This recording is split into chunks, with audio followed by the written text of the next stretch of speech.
Now, The Sopranos wasn't really honest with you guys. Wait, hear me out.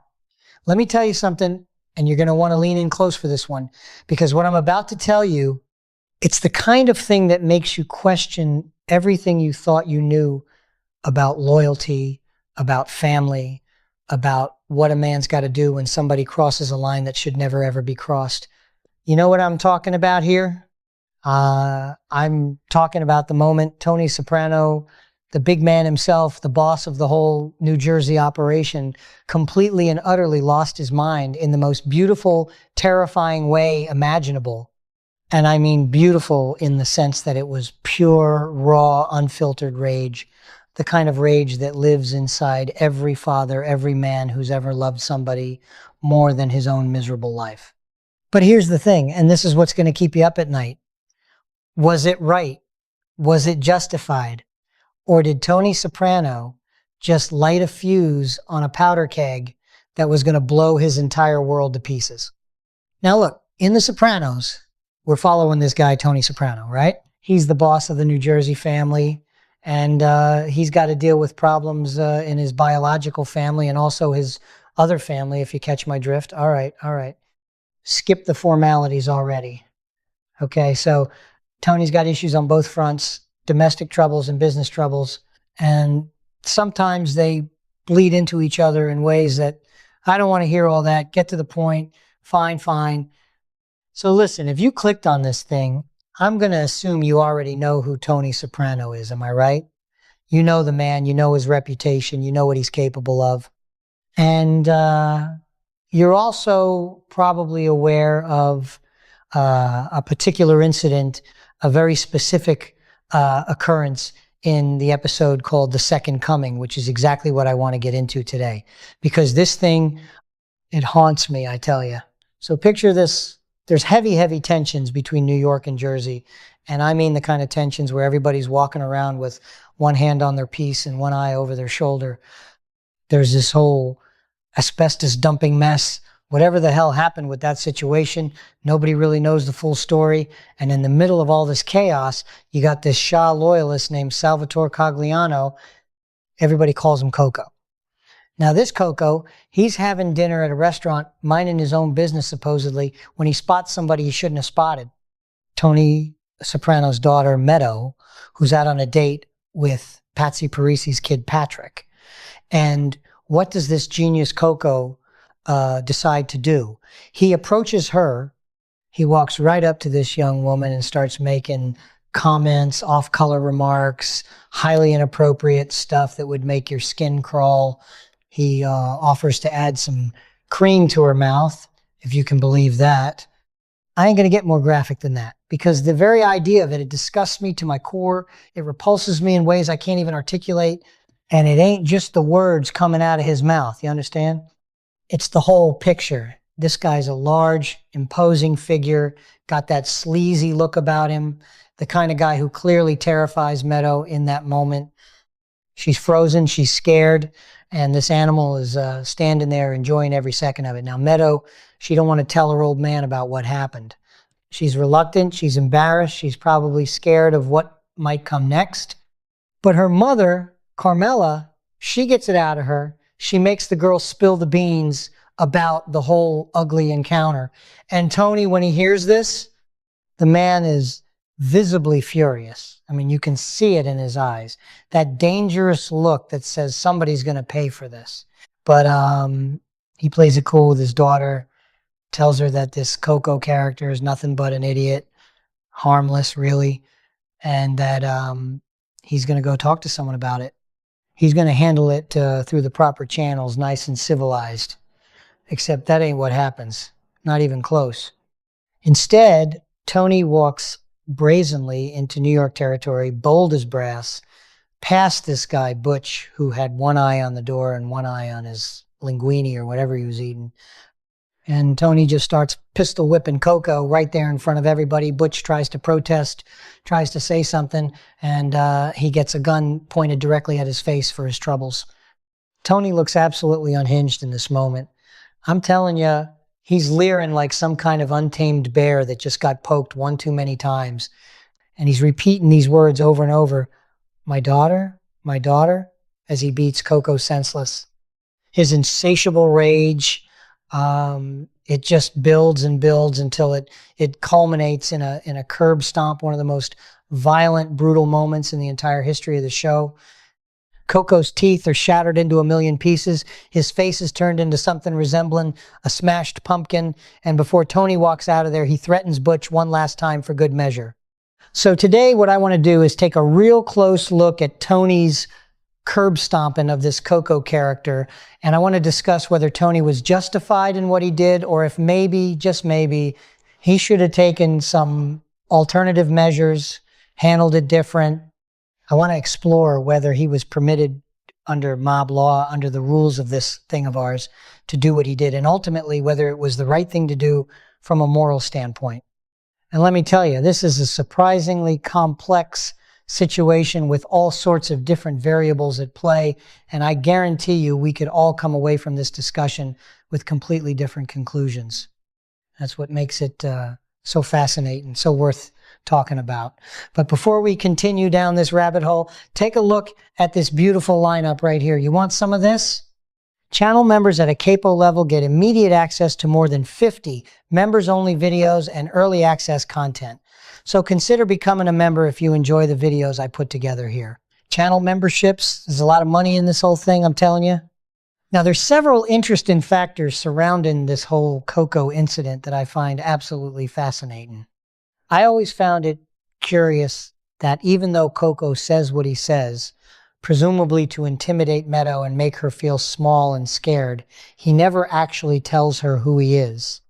He never introduces himself, never gives her a name to attach to this nightmare. It's Albie, Coco's dinner companion, who blurts out Coco, "Come on," which leads Meadow to later ask her father if he knows somebody called Coco. So Albie basically dubbed Coco in it right there, because if he'd never opened his mouth and said that name, what exactly would Meadow have been able to tell her father? Some greaseball came up to me and made threats? Sure, Tony might have had an inkling that it was somebody from the Shaw's crew, but he'd have no real way of confirming it, no name to put on a hit list.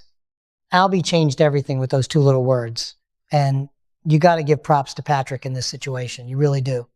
Here's a guy the size of a bear, comes up to his date, clearly mobbed up, clearly dangerous, and starts insulting her right to her face. And what does Patrick do? He squares up to the guy. He's ready to throw down right there in the restaurant. He should have been made right there and then, boom, inducted into the family for showing that kind of courage. If it was that other guy, Finn, in that situation, he would have been sweating and shivering like a little girl, probably would have packed a suitcase and fled the state while Coco was still creeping on Meadow. Although, now that I think about it, if Finn was still dating Meadow at the time, that guy being a dentist and all, Dr. Yankum could have put Coco's teeth back in after Tony got through with him. And Coco's lucky, real lucky, that Meadow wasn't still with Jamal Ginsburg, the Hasidic homeboy. That guy would have punched Coco's lights out right there on the spot, no questions asked. Another thing worth noting here is that, maybe the show is condensing Meadow's comments for time or whatever, but it don't actually look like she even told her father the full extent of Coco's harassment. She don't mention that he says, "I'd be happy to add to it," implying all sorts of sick, twisted stuff. If Tony had known the complete picture, every discussed in detail, perhaps his revenge would have been even more drawn out, even more torturous, even more painful for this Coco character. The man got off easy, relatively speaking. One thing I'd really like to point out, and pay attention here because this is important, is that when Butch tells Tony not to do it, tells him to stop and think, Tony actually pauses for a moment. He's standing there mulling over the consequences, calming down momentarily, weighing things up in his head like he's running through all the possible outcomes. And then, after all that consideration, he goes ahead with it anyway. That pause, that moment of hesitation, it tells you everything you need to know about Tony Soprano's state of mind. I always wondered if Coco actually died from that beating, you know? We never see Coco again after that night, not once. And, how on earth could somebody survive something like that? The pistol to the back of the head alone would have surely caused some kind of brain damage, permanent injury at the very least. And maybe it did. Maybe Coco's a vegetable now. But a scene later on between Tony and Carmine Jr. actually establishes that Coco didn't die from the assault. You almost killed the guy. So he survived, technically speaking, but we can safely assume he ain't exactly in a position to be harassing women anymore. He ain't hitting on anybody's daughter ever again. He's a shopping cart from here on out, pushed around by nurses and orderlies, drooling on himself, a cautionary tale, if you will. There's an enthralling, cathartic, wish fulfillment element to that curb stomp, much like in Goodfellas when Henry beats the guy who was saying inappropriate things to Karen. It's something that, as men, we all probably fantasize about doing at some point in our lives, and in that moment, for every sleazeball who's ever said something to a woman we care about, we are living vicariously through Tony Soprano as he curbs Coco's enthusiasm permanently. I got daughters myself. And the very idea of someone harassing them the way Coco harassed Meadow, it's sickening. It makes my blood boil just thinking about it. And thus, as violent and brutal as it is, the Coco curb stomp is one of the most energizing, satisfying moments in the entire show, and a showcase of exactly why Tony Soprano is such a compelling character. Because he allows us to appeal to the good, the bad, and the ugly parts of our own personalities, allows us to savor moments where he goes beyond the law, but not necessarily beyond our own moral compass. In other words, any father whose daughter is harassed is going to want to deliver sweet retribution, going to want to make the offender pay in blood and pain. But Tony, in his capacity as a mob boss, is in a position to actually deliver that justice, not just fantasize about it like the rest of us. I talked about this in detail in my video, The Genius of Boca, if you want to check that out. It's a TV program, a movie, and it allows us to have a little power fantasy, to live through Tony for a few minutes. And if we're being completely honest with ourselves, that's all it would be for most of us. A fantasy, a daydream, something we'd never actually act on. Because let's be real here, as easy as it is to say, if anyone touched my daughter, I'd do this and that and the other thing, how many of us would actually go that far in real life? Coco's comments were absolutely disgusting, reprehensible in every way. And yes, some of us would get verbal, maybe throw some threats around. Some might even get physical if the circumstances were right. But many of us, if we're being truthful, would be reduced to simply calling the cops and filling a harassment claim, hoping the system would handle it for us. And when you consider that Coco is a mobster in a huge New York crime family, when you factor in that you could risk going to prison for assault or worse, how many of us would actually do absolutely nothing, forced to sit still and take it like a chump? Real greaseball situation, that would be. What was Coco even thinking when he did this? Why did he do it in the first place? The guy wants to unalive himself or something because pills are a lot easier than provoking Tony Soprano! My interpretation was always that it wasn't a calculated, premeditated attempt to intimidate Tony. Not consciously, anyway. The way I saw it, tensions between the two families were already sky high. And earlier in the same episode, it's established that Tony took Butch and Coco's jobs off a construction site, removed them from the payroll completely, which led the duo to beat the foreman half to death and take money from him, telling the poor guy that Tony Soprano owes him money now. So Coco already despises Tony on a personal level. His anger is exacerbated by this whole construction issue. And then at a restaurant, maybe he's had a few drinks. Maybe he's feeling bold and stupid. He spots Tony's daughter, and without any real clear goal in mind, he seizes on an opportunity to get one over on Tony by scaring and intimidating his daughter, not really thinking through the consequences of his actions. As I mentioned before, he never mentioned his own name. It was Albie who let that slip. But then again, it ain't like he panicked or tried to shut Albie up when the name came out. Maybe this was a message he wanted to send to Leadbelly after all. Maybe he wanted Tony to know exactly who was responsible. It's absolutely crazy that Coco thought he'd be able to get away with harassing a boss's daughter. But it's important to note the sense of security New York had developed in over the years, a sense that went all the way back to Carmine Senior fostering this culture that the Sopranos were nothing but a glorified crew, small-time players who didn't deserve real respect. The Lupertazis don't respect Jersey, never have, and the bitter Phil Leotardo would have added fuel to that fire behind the scenes, no doubt slagging off Jersey every opportunity he got, poisoning the minds of his soldiers. He's a boss. Jersey, come on, huh? That was when Phil was just a soldier. Now imagine the kind of things he says as an actual boss, what kind of culture he cultivates around him, which results in Coco thinking he can say what he said and get away with it clean, that Tony's too weak and too scared to do anything about it. It's the same reason why Fat Dom thought he could rock up to Jersey and start mouthing off like he owned the place. New York just didn't respect Jersey and refused to take them seriously as a legitimate operation. A part of me wonders if Phil even encouraged this kind of behavior from his soldiers, if he sent the likes of Fat Dom to Jersey and specifically told him to start yapping worse than 6 barbers at a beauty parlor, just so New York could flex their muscles and show dominance. Maybe, just maybe, he got the likes of Dom and Coco press in Jersey because he wanted the glorified crew to respond violently, baiting them so he could have a legitimate excuse to go to war when he was ready.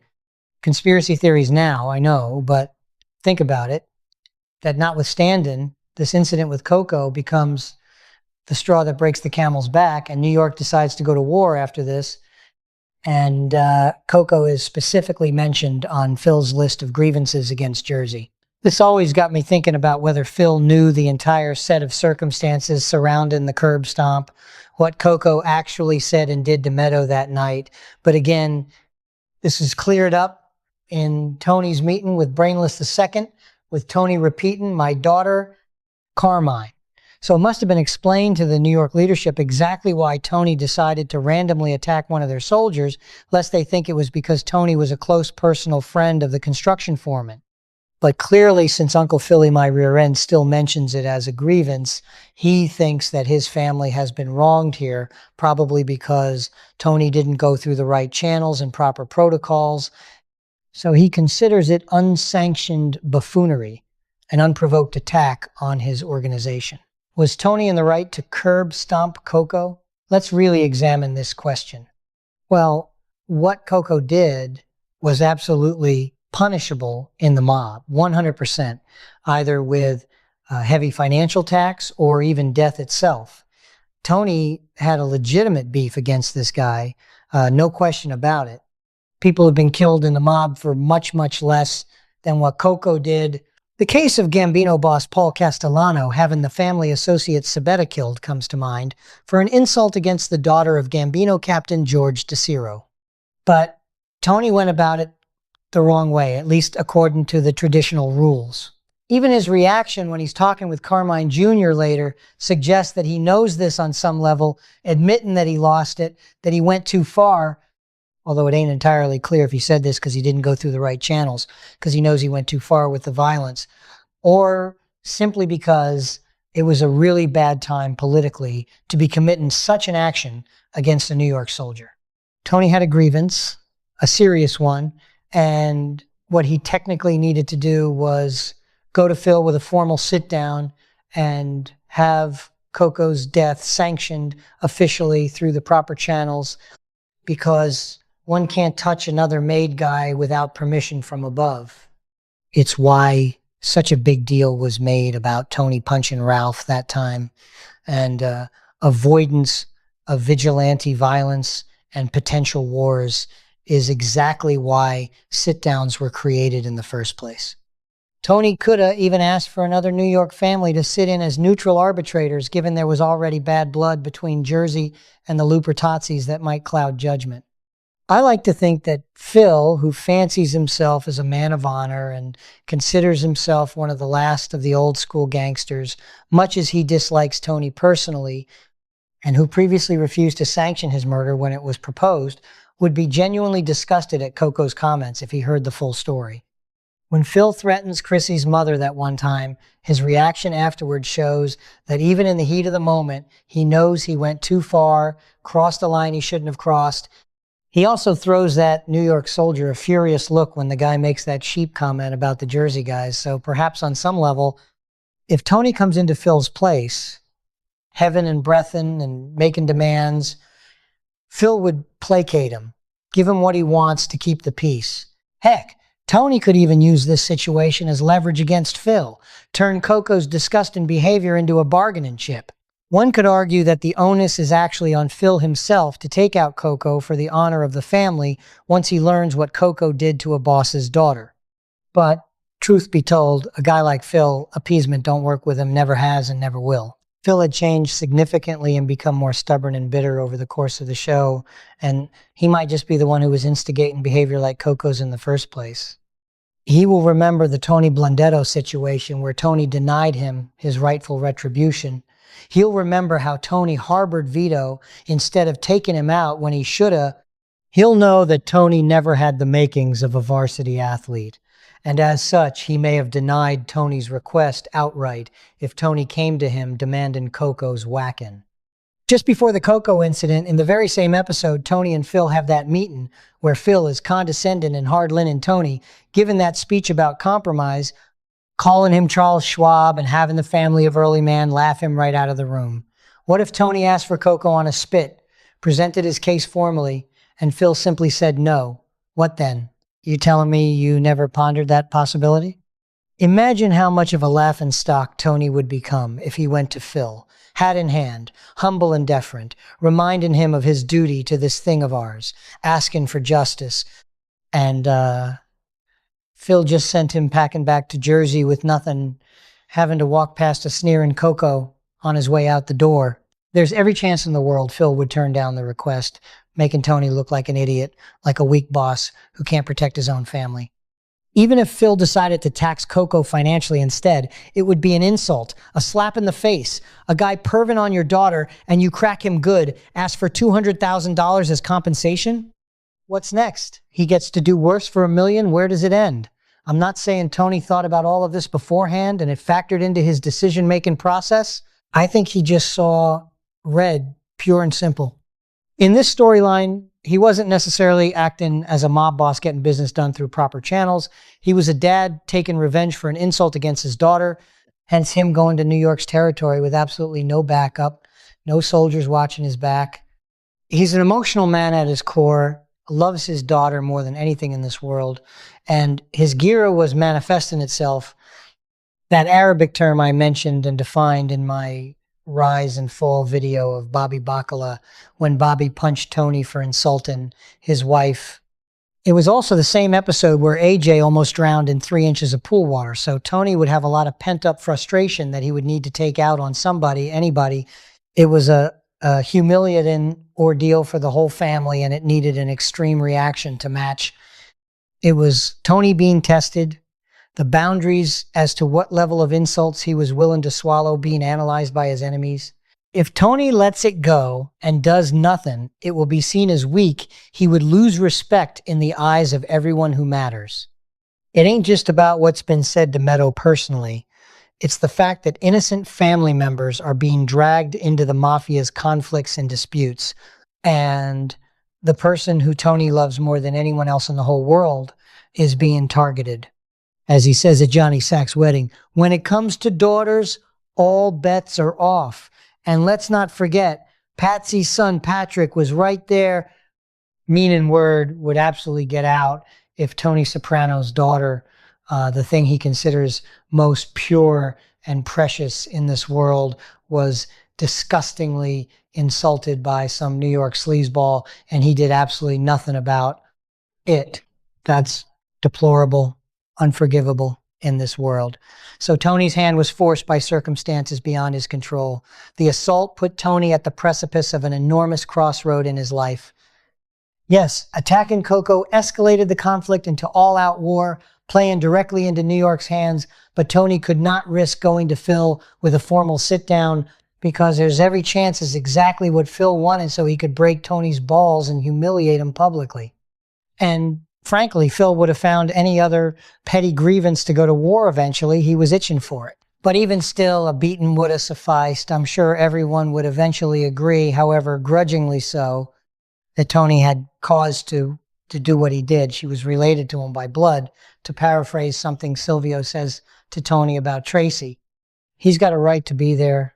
He's got a right to a lot of things right now, given what happened. But the curb stomp specifically, now that's over the top. Perhaps it was unnecessary.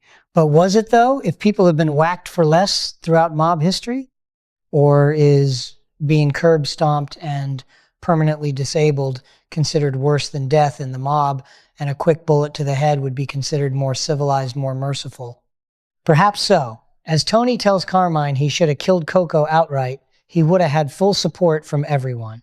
Ultimately, this situation shows that the rules of the mob are not as rigid and absolute as they might first appear, and there's all sorts of factors and variables that come into play depending on the circumstances. Phil had Vito killed without Tony's okay, for example, and gave him a humiliating, degrading death.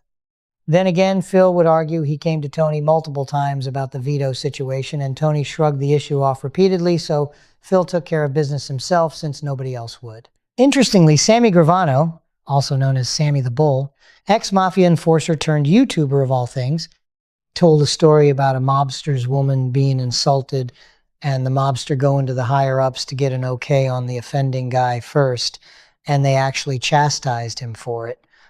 Told him he should have taken the guy out beforehand, then come to the higher-ups and explain why, and he would have been forgiven without question.